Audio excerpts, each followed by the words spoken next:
钟来纽约曼哈顿市政府富利广场拍犹太人抗议特朗普和马斯克啊！大家好，今天是2025年的3月20号，现在是下午快6点钟了，在纽约曼哈顿市政府门前的富利广场，还有南区联邦法院这里啊，有很多犹太人在这里抗议特朗普和马斯克啊，没听错，是犹太人。主流媒体已经到位了啊，大台的记者啊，大家看对面有很多警察啊，是全副武装的。对面这栋大厦呢，就是联邦大楼啊。看对面那个警察还带着一条狼狗，还戴着蒙面的头套。这边还有一个华裔警察啊，是个便衣警察。先简短的说一下他们今天抗议的内容啊，就是要求释放被美国移民局逮捕的哥伦比亚大学的研究生，哈利勒，他是在3月8号被捕的，然后他被关押在离纽约1000多英里的路易斯安那州。那他12号呢是开庭了，就在对面的法庭，但他自己没有出场啊。本来呢政府是要把他立即遣返的，但是呢法官就是把这个事情给压下来了啊，就是停止那个驱逐令啊。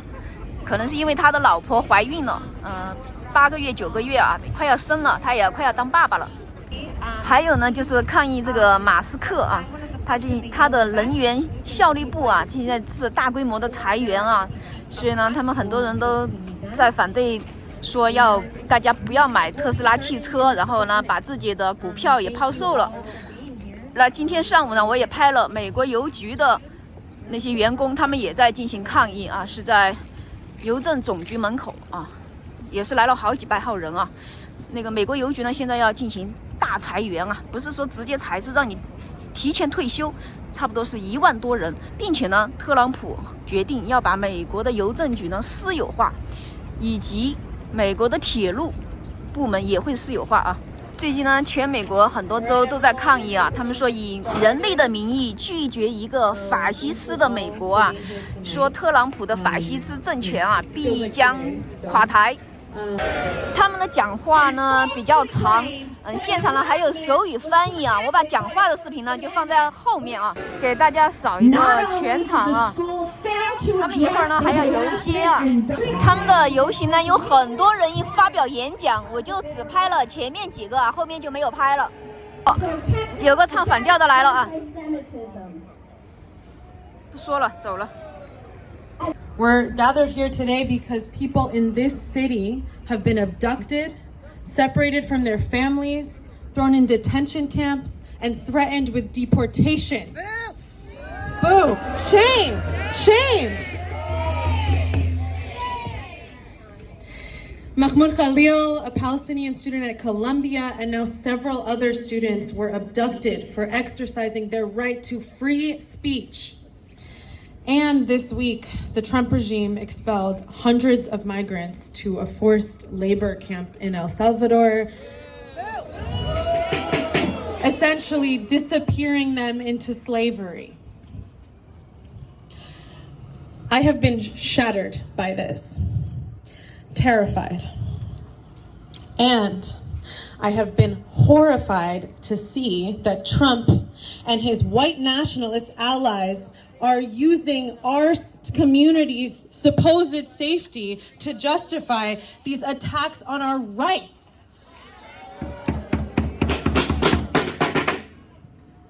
I used to believe, and I'm sure I'm not the only one here, that unconditionally supporting Israel, the Israeli government's policies towards Palestinians, and anyone, Republican, Democrat, fascist or not, who supports that vision of Jewish safety through supremacy and repression was an ally and a friend to my community, to the Jewish community.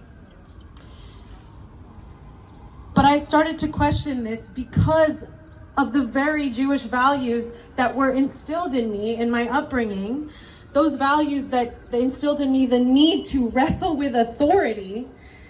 And so I leaned into that discomfort for the last 5 years or so.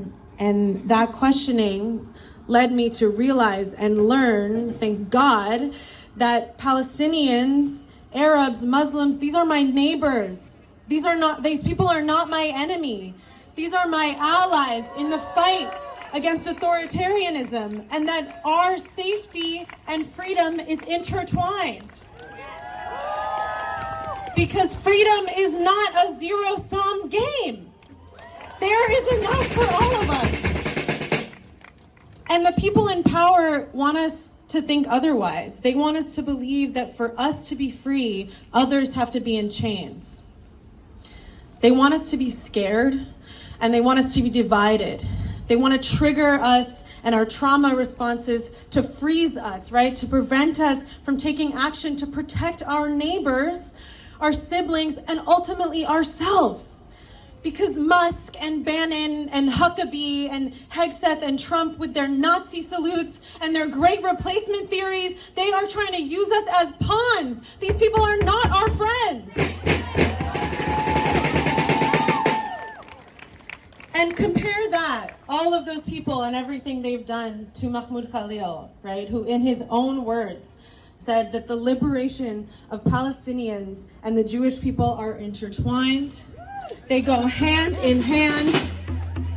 I hear this and I know who is my ally. I know who I want to build the world to come with.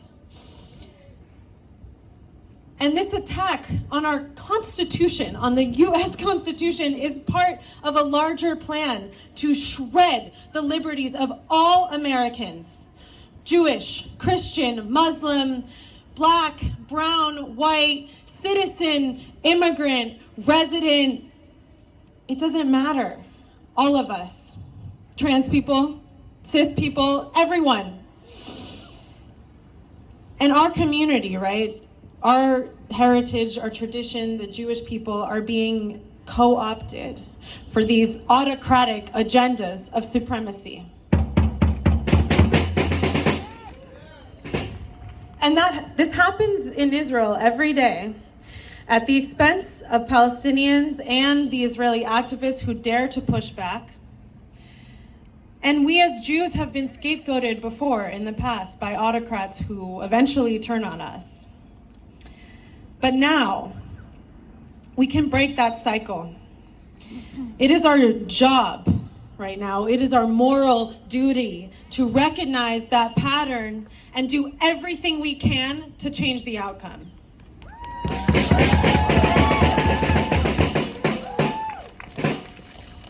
This moment it's bleak. It is bleak. Trump's secret police abducted Mahmoud the same time as Netanyahu's government renews the assault on Gaza, killing hundreds of people in just a few days, and sacrificing the Israeli hostages who remain there, all to preserve Netanyahu's political career.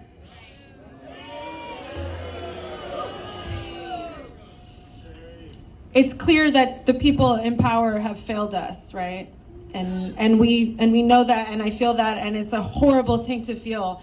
But action is the antidote to fear. And that's what we're doing here right now. We're joining together in new coalitions to fight back, to protect the rights and lives of our neighbors and our communities. And we're here right now because the moment is right now. It's right now, whether we're ready or not, but we're ready. It's right now to fight back against a politics of death and separation, to build a new politics of life.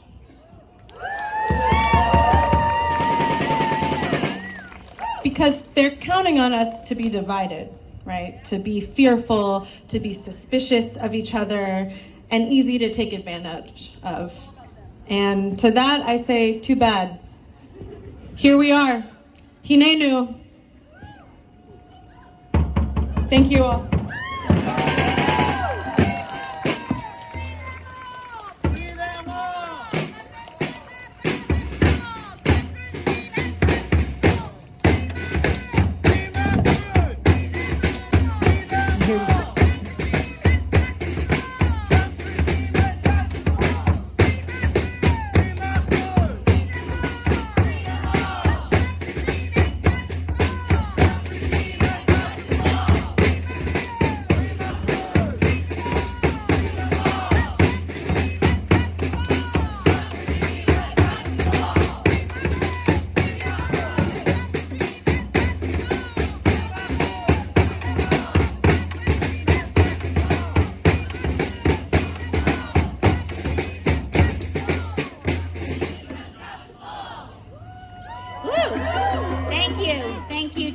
politicians.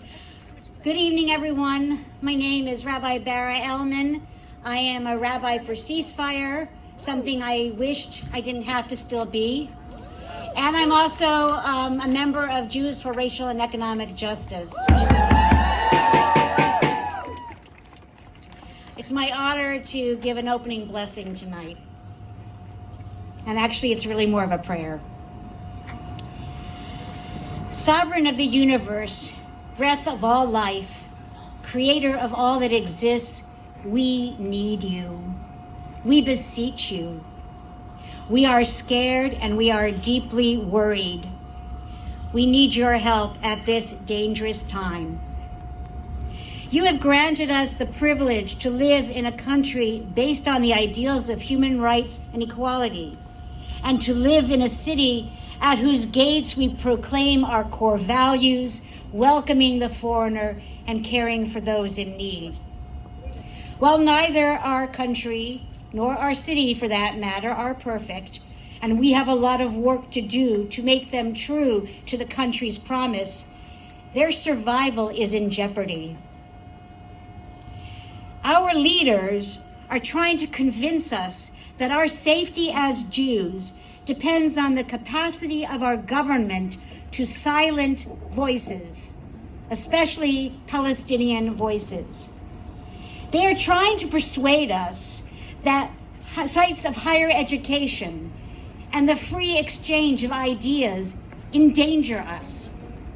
And they are counting on our fear to blind us to our country's complicity in the state of Israel's ongoing massive military actions in Gaza, actions that endanger hostages as well as kill hundreds of Palestinians, including women and children. What are humans, the psalmist asked, that you take note of us? Is it because you have made us in your image and endowed each of us and every one of us with dignity? If so, then like you, we must take note of those whose dignity is threatened. The psalmist continued saying, you made us only a little lower than the angels.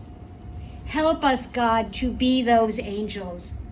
Send us your blessings of courage to strengthen our resolve to protect and preserve democracy in our country. Send your blessings of imagination and vision to keep as a North Star the most lofty of the ideals in our founding documents.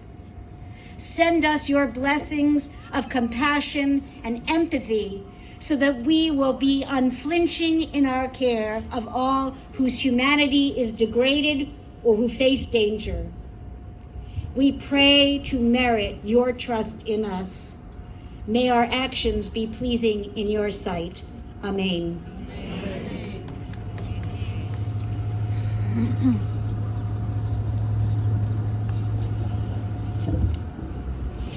Good afternoon, friends.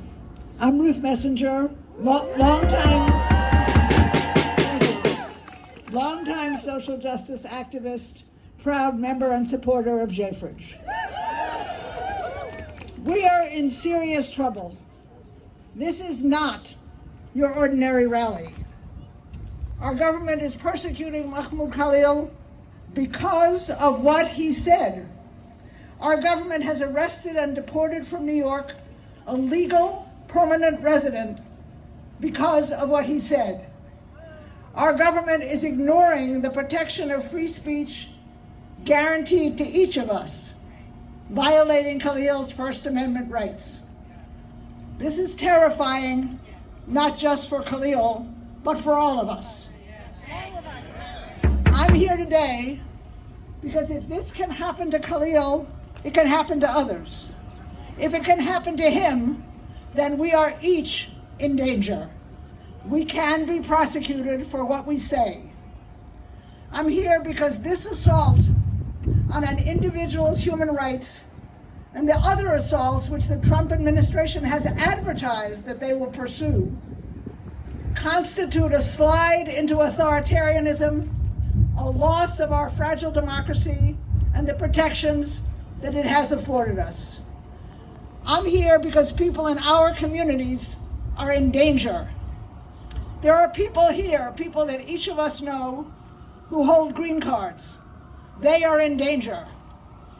There are people here who have government files because we have joined organizations and or spoken out against policies and practices we didn't like, as was our right in a democracy. We are in danger. Our government is persecuting Mahmoud Khalil because of what he said. They are also persecuting him because of who he is, because he is Palestinian. They are betting that Americans and Jews won't speak out in his defense. We must prove them wrong.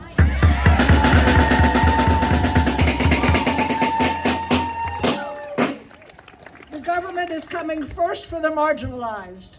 Now rounding up, as Lily said, now rounding up Venezuelans and deporting them to El Salvador against court orders.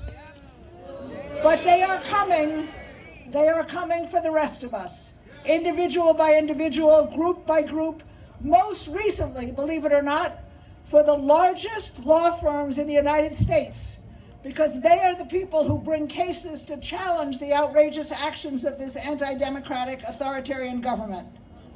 None of us is safe. Pastor Niemöller's words are a caution. We cannot do nothing because it is the wrong thing to do, and because we know from history that they will also come for us. That is why, as New Yorkers, as Jews, as Americans, as people who have fought for years to protect and expand civil rights, human rights, and democracy, we must say no, we must lean in, we must fight back. We must speak out clearly and unequivocally against the targeting of immigrants by the Trump administration. We must continue our efforts now, our efforts to welcome the newest New Yorkers, our efforts to support protests, our efforts to defend people's rights to speak up and speak out, whether or not we agree with what they have to say. We must lean in. Thank you.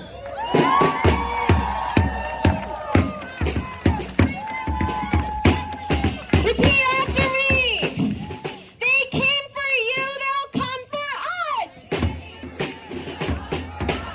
To say no to Trump and Musk. Who's going to talk about being a student at Columbia during these times.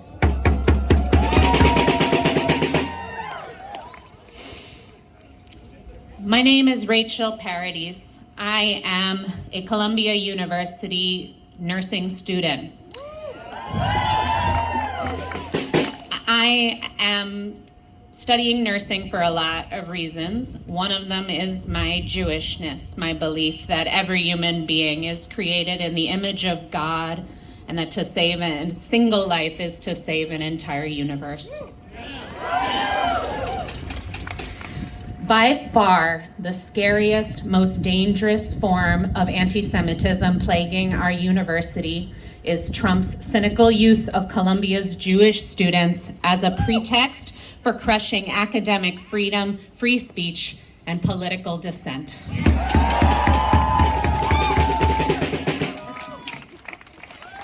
Every Columbia student from another country, whether they hold a student visa or are a legally authorized permanent resident, now has to fear being abducted by secret police under cover of darkness if they engage in political speech Trump objects to, allegedly because of the Jews.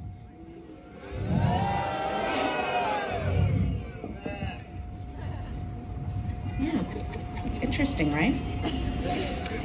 Anyone who was relying on the long COVID clinic or any of the other vital life-saving programs and research projects at Columbia Presbyterian is axing because of Trump's funding cuts has had their hopes dashed and their suffering worsened, allegedly because of the Jews. anyone learning at the Middle Eastern, South Asian, and African Studies Department risks having their program taken over by the most racist, anti-truth White House in generations, their studies destroyed, their professors censored, their access to a world-class education revoked, allegedly because of the Jews. How could this not result in increased resentment of Jews? The Trump administration is stoking anti-Semitism in the name of combating anti-Semitism. And we must not comply. We will not comply. Now, obviously, not every Jew at Columbia agrees with what I'm saying right now. Even within my own nursing program, not all of my colleagues and I agree. But we debate, we listen, we struggle, and then we go back to memorizing pharmacology and learning how to put in IVs and, nursing school stuff. And we won't be your scapegoats. We won't let you exploit our community's fear and heartache to seize dictatorial powers. We will stand hand in hand with all communities facing bigotry and violence, trans and queer people, immigrants, Palestinians, Black people, and so many more. Because, as James Baldwin wrote, if they take you in the morning, they will be coming for us at night. Not this time. 好，快7点钟啊！他们这个犹太人抗议游行呢是非常文明的，他们还给老人家呢安排了座椅在前面啊，这是其他游行从没看到过的，并且呢还为了照顾那个聋哑人啊，还有现场还有手语老师在那里现场演说，啊，非常的文明。他们还唱歌、弹吉他。所以警察也没有怎么管，他们都站得很远的哈，因为这边是市政府嘛，所以至少多多少少有些警察，但是感觉都不是来盯着他们的。那么他们的游行呢还在继续啊，太冷了，四面都风啊，这个广场。我之前呢拍过他们，是在7号地铁站的总站哈德逊广场那里拍过啊。可能他们一会儿演讲完吧，还会走街游行啊，我就不拍了，因为他们都是比较和平的啊。这市政府地铁站啊，因为你看他们这群犹太人啊，很多都是年长的人，还有很多中年人啊，所以呢，他们不像那个学生，就是示威游行的时候那么激进啊，哈，就是你看他们都是很平和的啊。好，现在刷卡进站了啊，回法拉盛了啊。